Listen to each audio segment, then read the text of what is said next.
The mahogany table felt enormous that night, wider than I remembered. Helen Sinclair sat at the head, glasses low on her nose, my son Walter, and his wife Jessica, leaning forward like they were waiting for a game show reveal. 7 days since Harold died. 7 days of silence, casseroles, and Walter pacing hallways on his phone while I sat alone by the window. We'll proceed with the reading of Harold Caldwell Rutherford's last will and testament, Helen said. To my son, the house, $3.5 million. The investment portfolio, $6 million. Retirement accounts, $2.5 million. $12 million. All of it. Then she turned the page. To my husband, Stanley Rutherford, the family property in Osage County. 800 acres, farmhouse, outbuildings. Appraised value, $180,000. Walter laughed, sharp and ugly. A dirt farm. Mom left him a shack. Jessica tried to soothe him. Helen slid a sealed envelope across the table.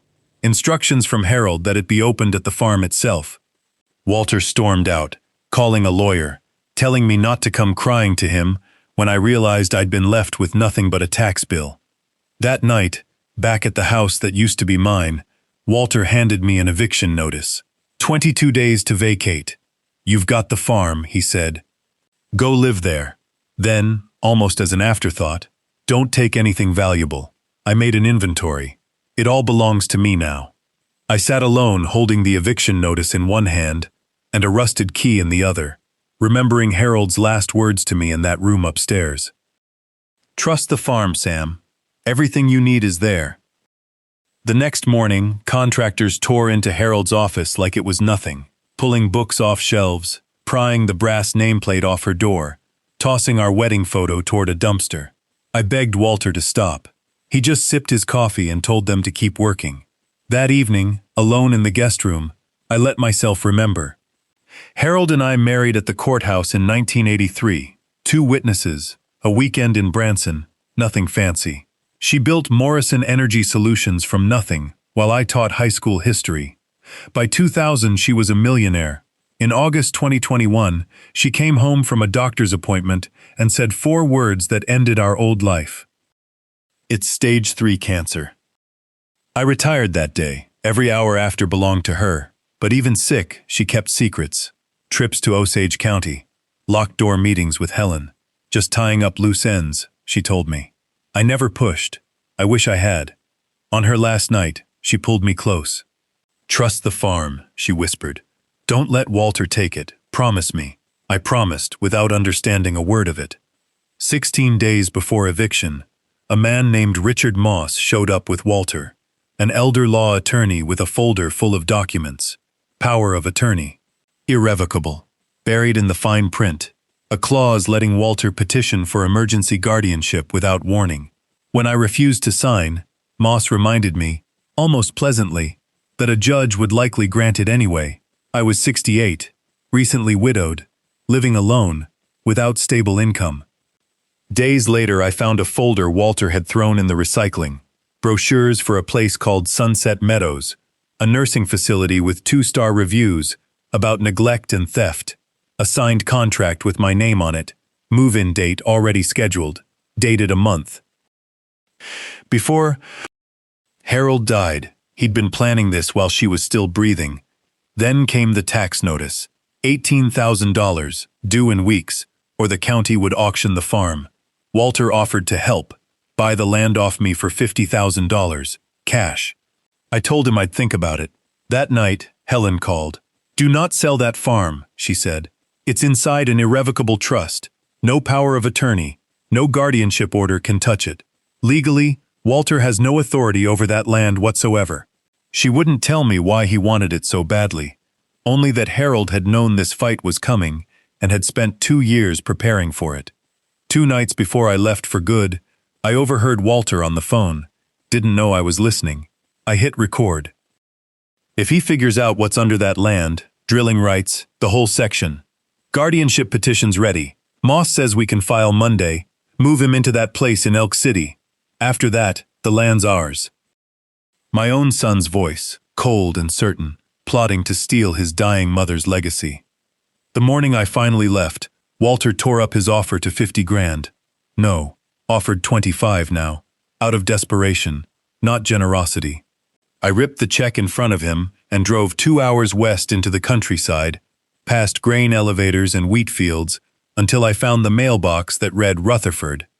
The farmhouse was small, weathered, one room. On the table sat 2 envelopes. I broke the wax seal on the first.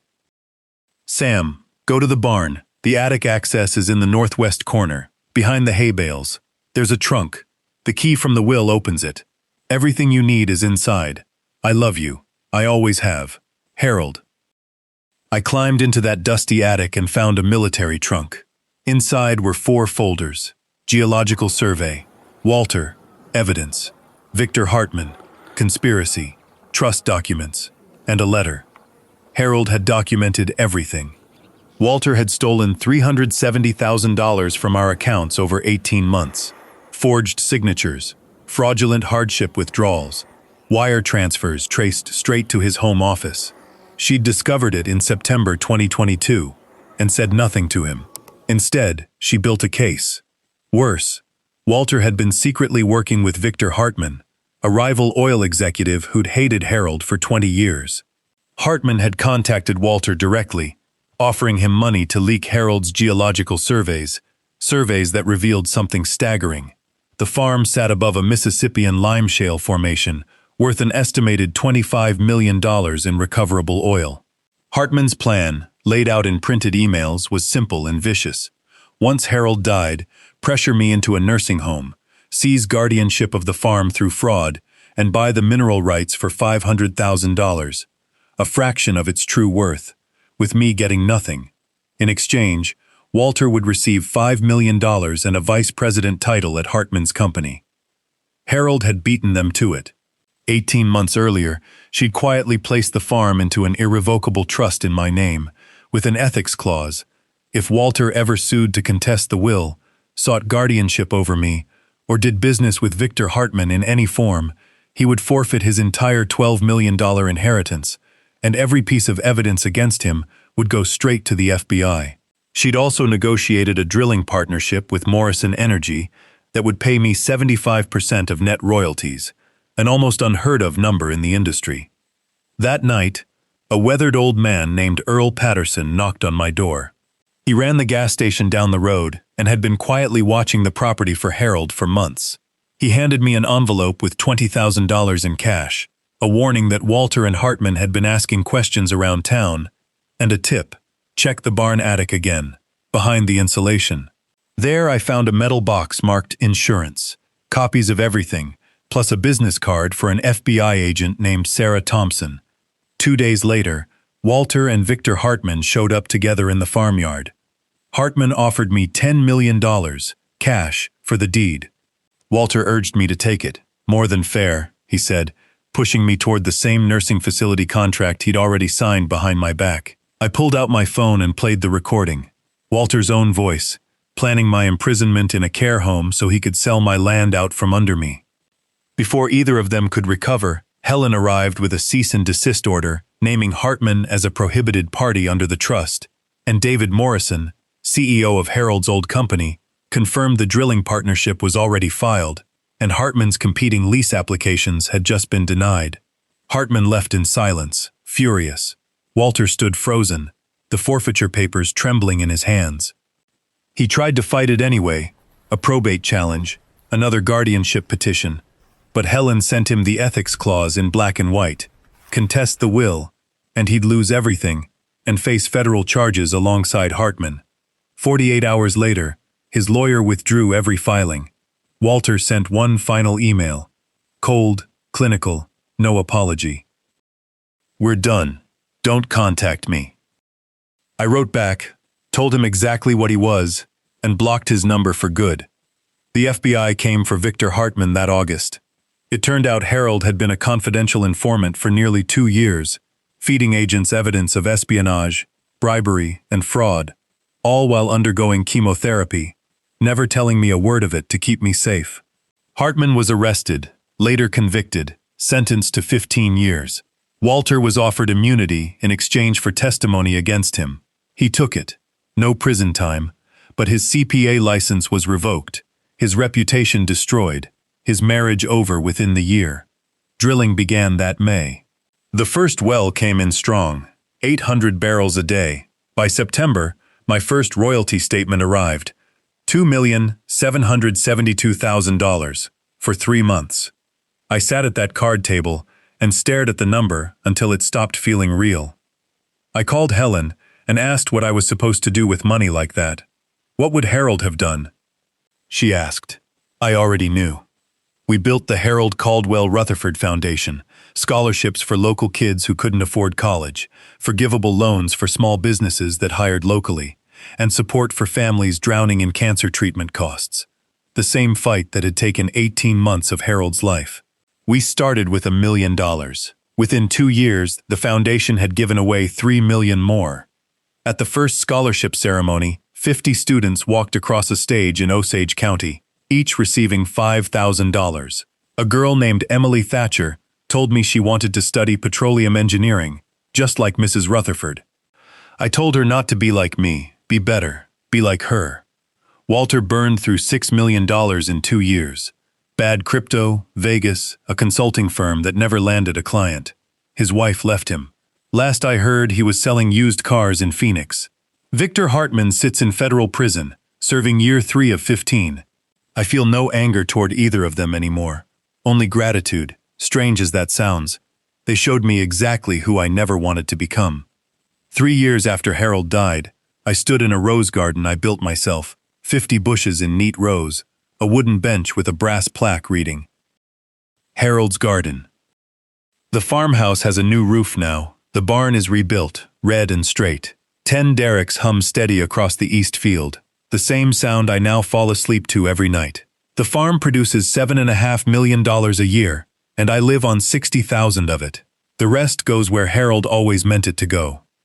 She left me 3 gifts, in the end. The farm itself, proof that value isn't always visible on the surface. The fortune, proof that money without integrity is just paper that vanishes the moment you stop protecting it. And purpose, the understanding that legacy isn't something you build after you die. It's built one decision at a time while you're still breathing. I'm 70 years old now. Every morning, I walk the garden, check the wells, and sometimes I write a letter to a woman who will never read it, fold it, and lock it away in an old trunk beside the rest of her letters to me. I don't feel sorry for Walter. I don't feel much of anything toward him at all anymore. He made his choices. Harold saw them coming 18 months before either of us understood what he'd become, and she built a wall around me so strong it never once cracked. If there's a lesson in any of this, it isn't really about revenge. It never was. It was about protection, about a woman who spent the last 2 years of her life quietly building a shield around the man she loved, without ever asking him to carry the weight of knowing. Some people might call what happened to Walter and Victor justice. For me, it was simply love, arriving late, but arriving exactly when I needed it most. Don't wait for a crisis to show you what truly matters. And when betrayal comes, because for many of us, eventually, it does, remember you always have a choice between bitterness and purpose. I chose purpose. The roses bloom every spring now, yellow as sunlight, exactly the way Harold always wanted them. And every year, I'm still here to see them open.